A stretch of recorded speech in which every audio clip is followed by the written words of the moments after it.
Douglas, então não precisa planejar? Não é isso que eu tô falando. Só que sobre planejamento, e mais uma vez eu vou ressaltar aqui que a minha palavra-chave é excesso, né? O planejamento ele é importante, mas o excesso de planejamento acaba prejudicando. Tem uma história que também não sei se é verdadeira, né? Os checadores de fatos ou as pessoas que querem comentar aqui no episódio dizendo não, tá certo, tá errado, né? Fiquem à vontade para me corrigir.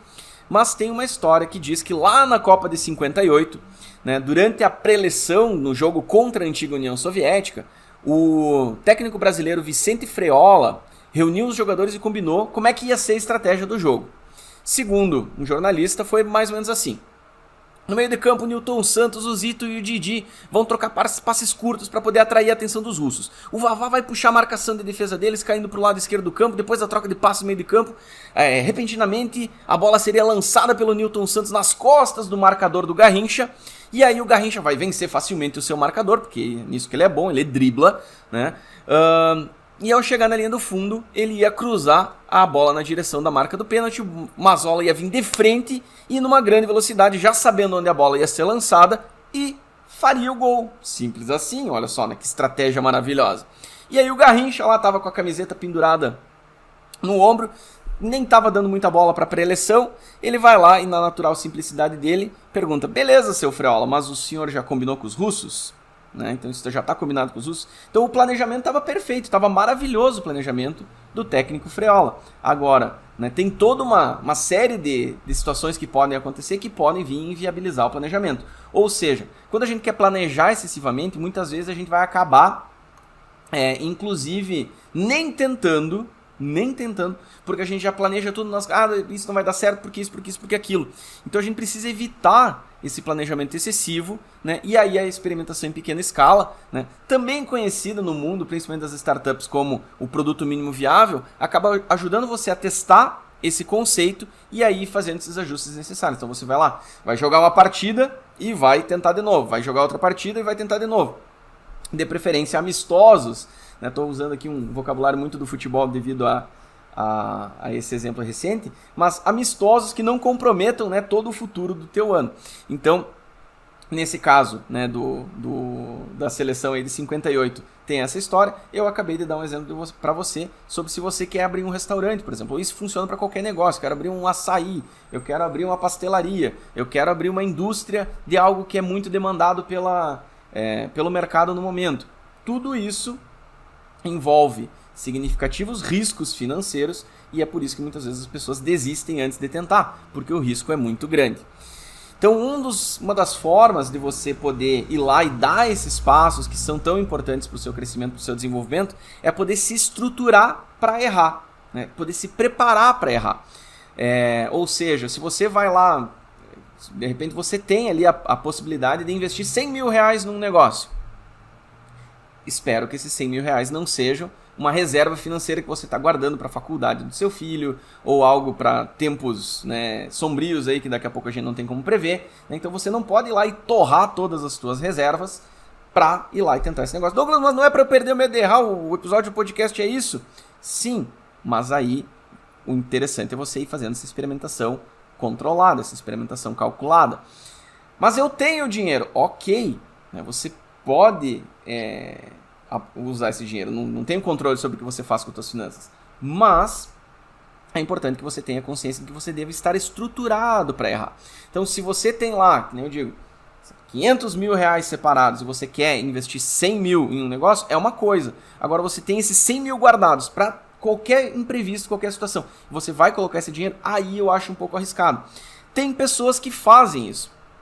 A história do Flávio Augusto, que foi o criador da rede de escolas de inglês Wise Up, é um exemplo disso. Ele conta a história lá que quando ele foi criar a Wise Up, ele tinha meia dúzia de pessoas lá contratadas, ele usa dólares para dar uma noção de inflação, né, de quanto valia o dinheiro na época, valia o dinheiro hoje. Diz assim, eu tinha 10 mil dólares de cheque especial, de limite na conta do banco. Eu tinha 10 mil reais, a minha esposa tinha 10 mil reais, a gente pegou esses 20 mil reais e chegamos lá para a equipe e falamos assim, ou esse negócio dá certo nesses próximos 30 dias, ou dia 31 a gente tá quebrado. E ele foi lá e a história, né, a gente já conhece que conseguiu fazer dar certo, a escola cresceu, ele vendeu a escola por milhões, centenas de milhões de reais, depois ele foi lá e comprou a escola de novo, ele comprou o clube de futebol, já vendeu o clube de futebol também. Então é um cara que não tem medo, ele não tem medo de errar. Agora, o que levou ele a ir lá e, entre aspas, né, apostar esses 20 mil dólares para construir o WiseUp? Ele já tinha toda uma experiência como vendedor de cursos de inglês por telefone. Isso é algo que ele também conta nas histórias dele, que ele, né, ia para um orelhão e ficava lá ligando para várias pessoas e oferecendo cursos de inglês de uma outra empresa. Então ele já tinha essa habilidade, ele já tinha estudado o mercado, ele já tinha uma noção do mercado e ele sempre foi um excelente vendedor. Diz ele, nas histórias dele lá, enfim, que ele desde sempre vendeu, que antes de vender cursos de inglês ele vendia relógios, ele comprava relógio e vendia relógio na rua. Então, ele é um cara que sempre desenvolveu suas habilidades de venda. Então, ele tinha essa convicção de que ele era capaz de fazer esse negócio. Então, Douglas, mas eu sou estilo Flávio Augusto, eu sei muito bem. Ok, mais uma vez, vou dizer para você, eu não tenho controle da tua conta bancária, você faz o que você bem entender. No entanto, eu tô aqui para caso você seja uma das 99% de pessoas que não vão arriscar porque tem medo de perder, para dizer que se você se estruturar para errar, a tendência é que você sofra menos. Ou seja, eu tenho uma grande ideia aqui, mas eu não tenho dinheiro agora. Vou pegar o dinheiro no banco? Não sei. Nem sempre é a melhor estratégia também.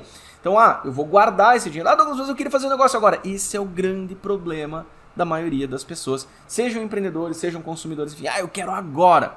Bom, mas e se eu me estruturar para daqui a 1 ano eu ter o dinheiro para poder lançar esse negócio? Douglas, o mercado é muito rápido, as pessoas... enfim, essa oportunidade pode sumir, outras pessoas podem... É um risco. No final das contas, e nem estou no final do episódio ainda, mas no final das contas é isso, você vai ter que escolher qual risco você vai correr. Você vai correr o risco de investir no teu sonho, no teu projeto, no teu futuro, ou você vai correr o risco de perder a oportunidade, de deixar as oportunidades passarem e aí, de repente, você, em algum momento, olhar para trás e pensar assim, putz, eu podia ter feito isso. Inclusive, né, tem uma história pessoal minha sobre isso. Eu falei do iFood antes. Tem um amigo meu, muito querido, que volta e meia pega no meu pé por causa disso. Porque coisa de 10 anos atrás eu tinha falado para ele, olha, eu pensei em fazer um site e ligar para os estabelecimentos, para os restaurantes, para as lanchonetes, enfim, e pedir qual é o cardápio deles. E aí esse cardápio ia estar no site e eu ia estar ganhando dinheiro lá com...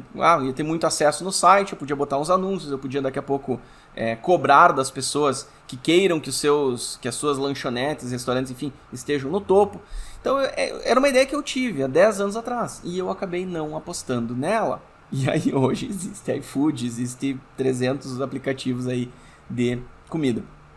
Então, enfim, foi uma situação em que eu tive uma ideia e eu não apostei. E aí o resultado tá aí, né? Outras pessoas apostaram e deu super certo.